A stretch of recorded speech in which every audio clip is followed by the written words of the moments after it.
குறிஞ்சி மலரில் வழிந்த ரசத்தை உறிஞ்ச துடிக்கும் உதடி இருக்க ஓடியதென்ன, பூவிகள் மூடியதென்ன, மனம் பாடியதென்ன.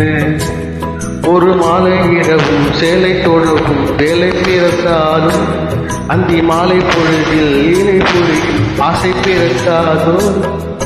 குறிஞ்சி மலரில் வழிந்த ரசத்தை உறிஞ்ச துடிக்கும் உதடி ஓடியதென்ன, பூவிகள் மூடியதென்ன, என் மனம் வாடியதென்ன.